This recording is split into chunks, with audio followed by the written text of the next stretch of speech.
But when the angel comes, the angel does not say, you afraid, you man full of fear. The angel says, by the way, you mighty man of valor. In other words, our contact with God always opens us to our true identity. Absolutely.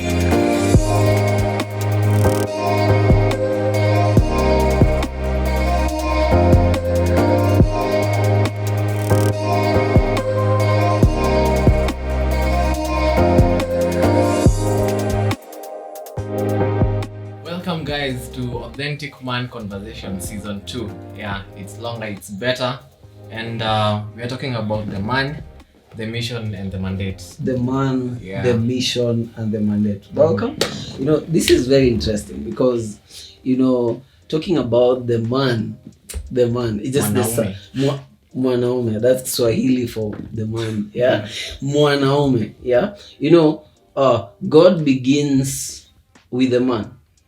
And then when he creates man, he tells him something very interesting. He tells him, first, be fruitful, multiply, replenish, subdue, and have dominion, right? Then, in the next chapter, he takes him to a garden. You see? Then he takes him to a garden and tells him, you're here, why?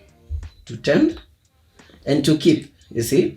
Then he gives the man an instruction. He tells the man, of every tree of the garden you may freely eat, but of the tree of the knowledge of good and evil, no, you should not eat. Now, notice something. There is a pattern that all these things takes, you see. Now, it's very important. Now, as we begin this conversation, you see, there is man himself, you see. Yeah. What is very important for a man to consider in himself? Maybe let me throw it to us. I think let me pick it up from there. It's something you've mentioned that's quite interesting. Mm-hmm. In the classic setting in which creation, or rather humanity, has been introduced to us, there's something God does. Mm-hmm. And he introduced man, and then he gives him an instruction that don't eat of the fruit in the garden, like this one. Okay. So like what one interesting thing that I usually get from there, like when it comes to the mandate for a man, is like they can never be true worship without the will and the freedom to disobey. Okay. You get it? So like man was given a free will, but in that free will, true worship comes from a position or a point where you have the liberty to disobey. Without that, that won't be worship to God. And you see, one strong mandate God gave to man, like on a hindsight of him giving him a mandate not to eat of the fruit, it was worship. Like the underlying thing was worship. So that when man obeyed what God told him, God received the glory. Because man is doing what I told him to do. Yeah. And you see, it's a very underlying thing when it comes to redefine the mandate for man. Because even when you see the way God, when he goes to save the Israelites, one strong thing he told Moses was, go and set my people free so that they may worship me. So one aspect of that freedom, of that liberty, being set free, is for that mandate ultimately. Yeah, so that to like direct them back to God in the garden. Yeah, and for me, it's usually like it resonates from but it starts in a very subtle and interesting way in which man now is brought into the picture. Wow. Yeah. Wow. What can we say about the mandate of the man? Well, maybe before that, I think before the mandate comes and the mission comes, the man has to know himself. Wow. Because it is in the effectiveness of knowing himself that he can be effective in fulfilling the mandate and fulfilling the mission. Okay. Because if he has a wrong identity, he won't be effective in fulfilling his mission. Miles Monroe says that where purpose is not known, abuse is inevitable. And you see, for you to know purpose, there has to be an identity first of who you are. There are two questions that Paul asks when he's stricken by the light on his way to Damascus. The first one he asks is, who are you, Lord? Then the second one he asks is, what can I do for you? Okay. And you see, Bible says that as we know him, we become even known of him. So that means that as he knows God, he knows himself. As he knows himself, now what can I do for you becomes easy. Later. Yeah. I know sometimes we interchange. What can I do for you? Then who are you? You see, your effectiveness is in knowing who you are, and that is by knowing God. Because it's a mirror. We see in Bible says that as we behold as in a glass, we contemplate. You see, we become like him, which is who we are. Then once we know who we are, it is easier even for the mandate and the mission to flow. It's beautiful. You know, I look at how Jesus called his disciples. Is it Mark 4:13 or somewhere there? Mark, he talks about he called them to be with him. Interesting. First. Yeah. So that first call was important. He says he called them to be with him, that they might know him, then he might send them. Nice. You see? Nice. So what came first was that the disciples were just to hang around the master. To know him. So the more they were there, the more they knew him, the more now they became effective. It's interesting that what Jesus left for just, well, they might have been more, but we know the 12, right? Still has impact up to today. Yeah. It didn't fade somewhere. Yeah. It's still, right now, we still celebrate the impact of just a few people that used to hang around him, knowing him, you see. So that shows us that the first mandate of the man is to know him.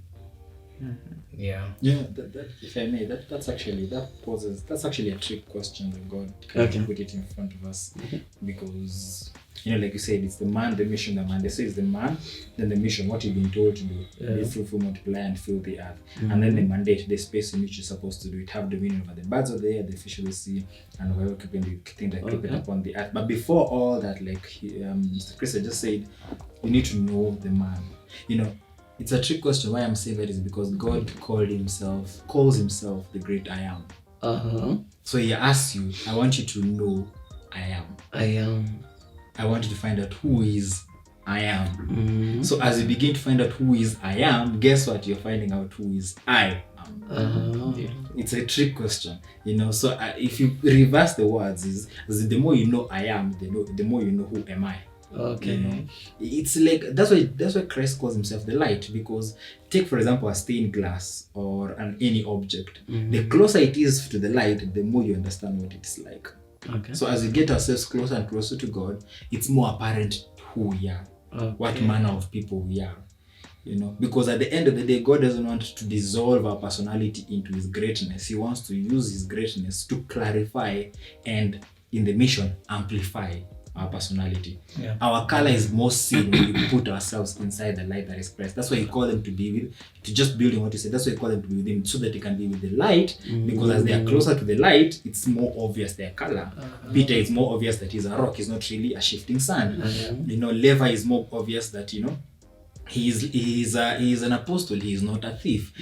Timothy, it's more obvious that he is an apostle, an evangelist actually, and he is not a doubter. It's more, John is more obvious that he's the disciples to who is loved, not the wimpy disciple that is known. Nathaniel, it's more obvious that he is the man with whom there is no guile, not the man who questions whether anything will ever come out of Nazareth. So as we get closer to the light, it's much clearer what manner of persons we are. As we know I am, we will know I am. You've quoted something very interesting about Nathaniel.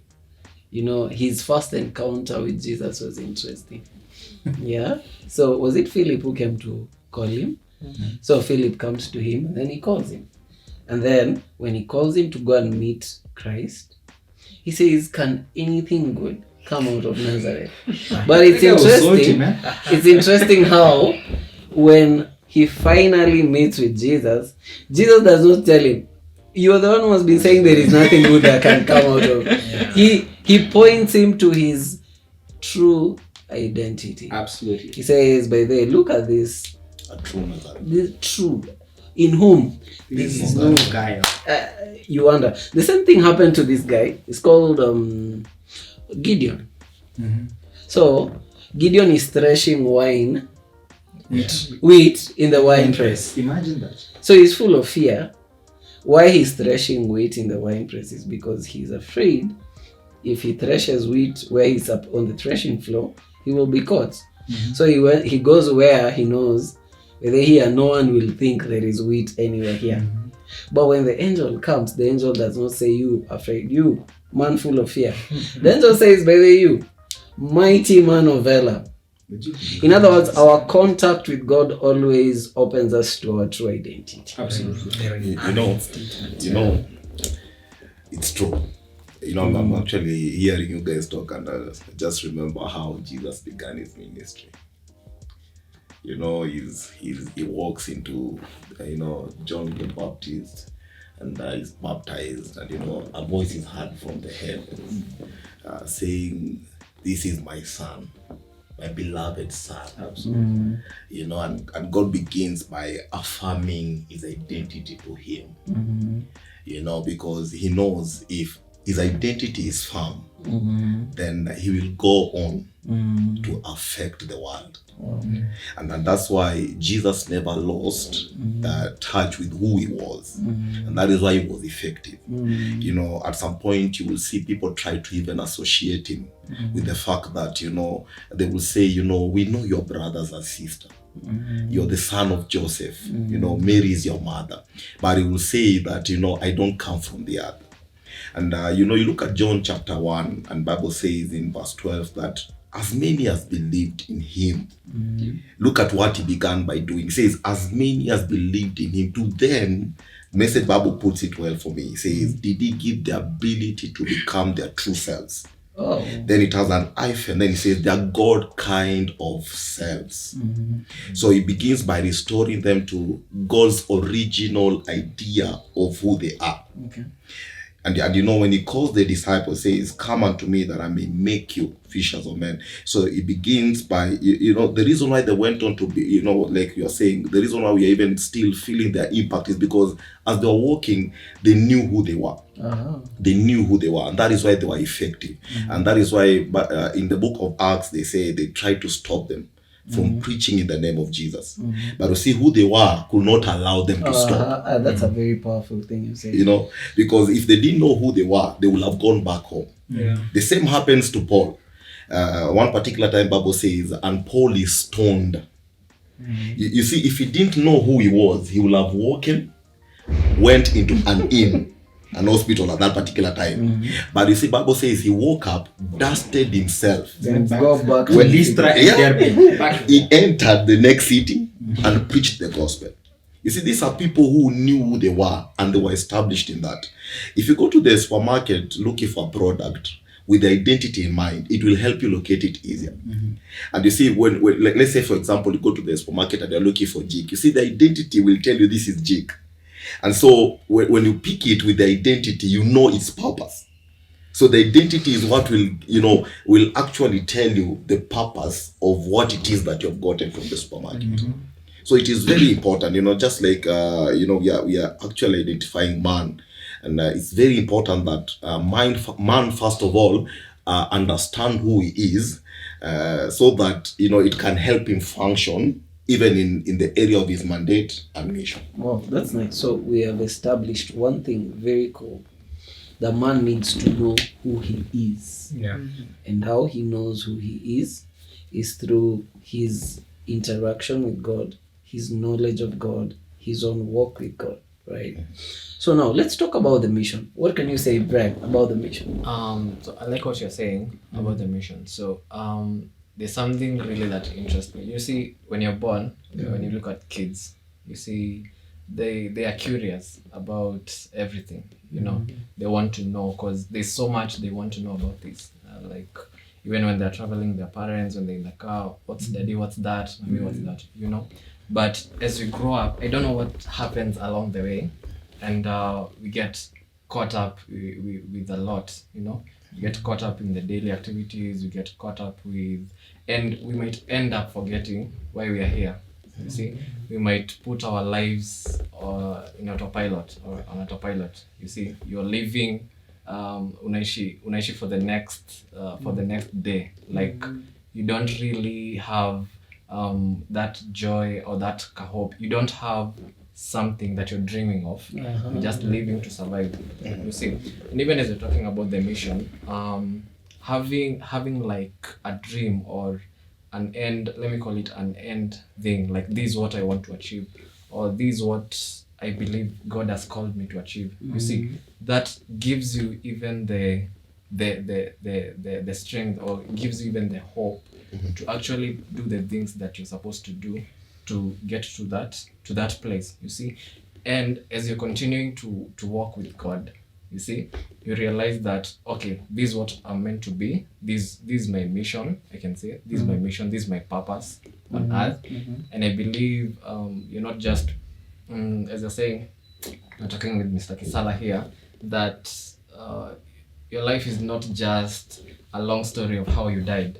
You see, it's interesting.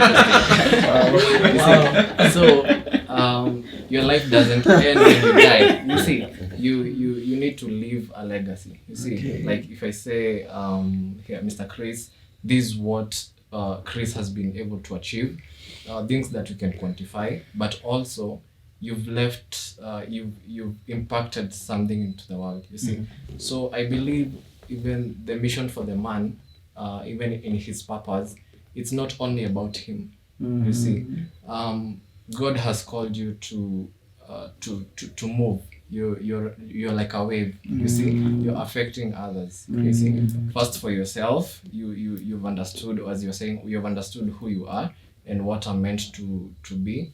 Now you can even break the banks. You see, I think that's what I can say about mission and purpose. There's something I'd like to point out on what you've said that is very solid about just being caught up with activities. Exactly. You know, just being caught up with activities that,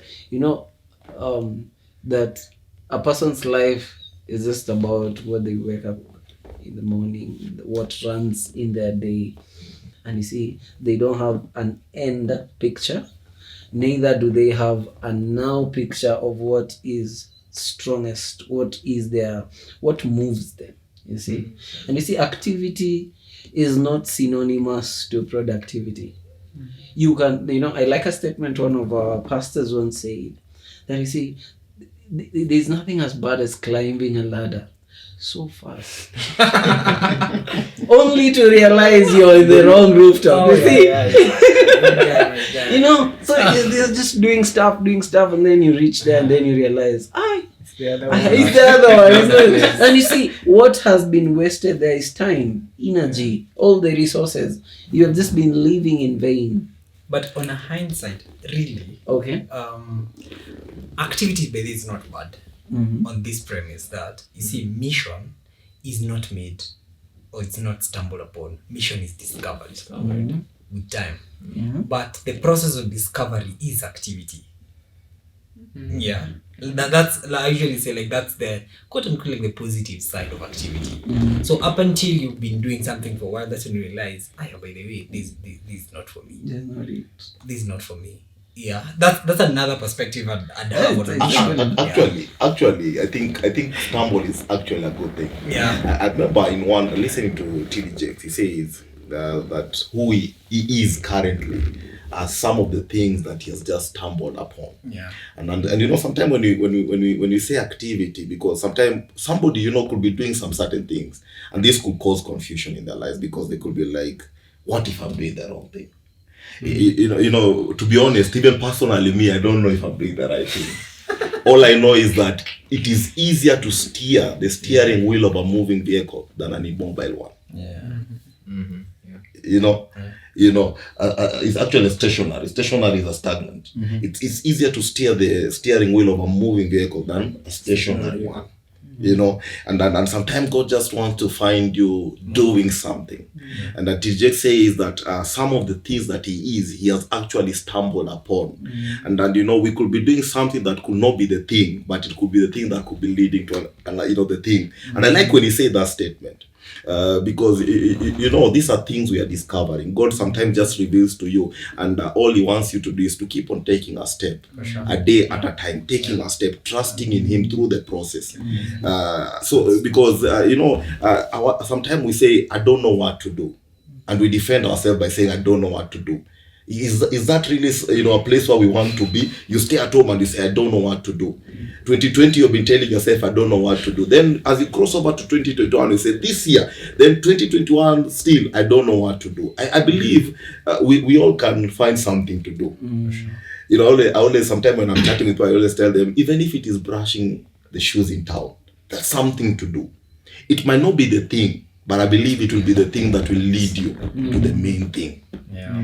You know, and it's just saying, you know what, God, I'm going to do this activity.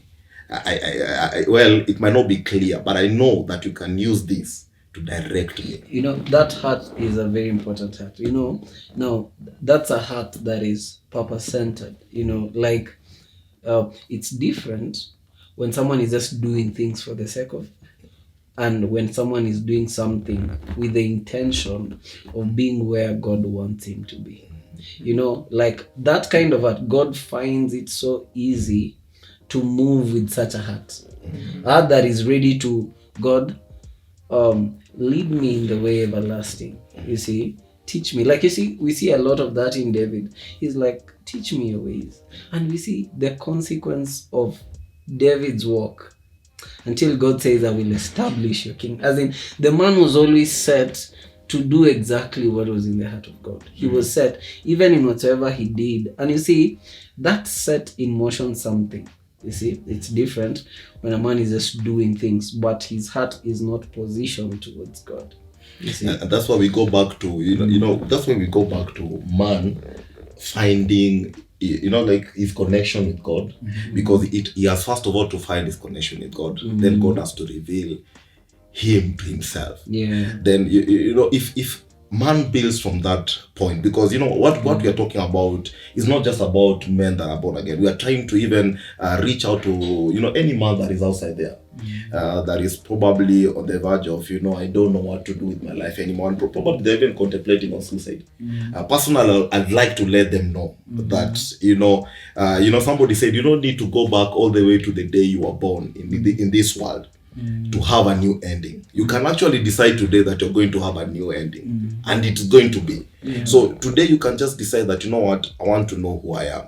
And it begins by, first of all, you know, somebody said a man is actually a man. Well, I can't really remember the statement, but it was something like, what makes a man is his ability to access Eden, the Garden of Eden, where the presence of God is. You know, that's what makes a man a man. It's not what he carries between his legs. It's not the fact that one day he grew and he walked out of his parents' home. It's not the fact that he was given a brown bottle by his, you know, his friends out of peer pressure. What makes a man is his ability to enter Eden, the presence of God. So when he establishes that, I believe God begins to enlighten his heart towards some certain things. And slowly he finds his way. That's personally what, like, you know, and I feel like saying this to our audience, you know, I'm also discovering myself. I'm a work in progress. You know, sometimes I wish we could all wear a tag on our head just written, I'm also a work in progress, because by the way, we are still discovering things, and we are men on a journey, and we're just glad that we are able to work together. That's very awesome. So concerning mission, what we're saying is that God did not just create man and send him like that. Every man has a predestined mission on earth, and it's discovered when they walk with God. Right? Now there is again now the what Brian was talking about the mandate, his sphere of operation, his place of dominance and all that. Maybe you can say something about that. The space on which you're supposed to operate is clearly defined by the mission. A bed cannot operate in the office. Okay. A car cannot operate in the living room. The moment you see, it's a sequence of activities. And one thing I like about God is how he moves things rather intuitively. He moves things in a natural order. The moment you cover 8 years, the moment you cover 12 years, all of a sudden puberty kicks in. The moment you cover puberty, all of a sudden adulthood kicks in. The moment you cover adulthood, all of a sudden age, the geriatric phase, the growing old phase kicks in. It's one good turn deserving another. The moment you begin to understand God, the moment you begin to understand yourself. As you begin to understand yourself, it's clear what kind of a person you are. So it's clear what you're expected to do, because what you're doing is actually just manifesting who you are. That's your mission. But as you begin to understand, begin to understand what you're supposed to manifest, it's obvious where you can manifest it, where you cannot manifest it, how you can manifest it, and the resources required in order to manifest it. God will never show you the resources required to do what you're supposed to do until such a time as you fully understood what you're supposed to do.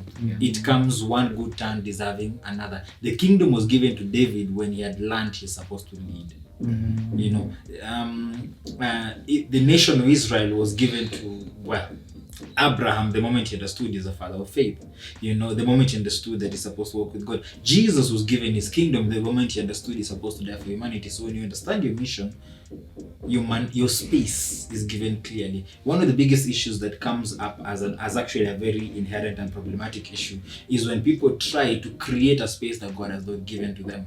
I think that's why activity actually becomes problematic, because doing nothing is still doing something. It takes energy to do nothing. The same way zero is a digit. You know, zero is a form of digit. Therefore, nothing is a form of something. So the issue is people are trying to create a space for themselves. So they're pushing an activity with the aim of creating a mandate, with the aim of creating a space. You think your space is in celebrity status? No. Your space is in being the best singer? No. Your space is in preaching so powerfully that rejects will take notes? No. That your space is being a multi-billionaire. What if your space is being like Mother Teresa? You know, as you begin to understand your mission, whatever activity you find yourself in, God will find a way of naturally, if I may say so, intuitively steering it to the correct activities and therefore the correct mandate. But if you're desiring to create a space for yourself, my friend, you find yourself like Jonah in the wrong fishes. Because see, for you to climb a ladder and realize you're in the wrong rooftop means you actually deliberately took that ladder and put it on that wall. So I don't think people miss the step. I think that people deliberately go the wrong step. Because Jonah deliberately. So your mandate comes naturally when you understand your mission. I believe that's how it works. Exactly. I'm loving what you're saying. And even as we wrap up, we need also to talk about, because we are talking about real authentic conversations, you know, there is a man out there who is being self-aware, like they're in this process, you know. We need even to talk about the other side of it, consistency, you know.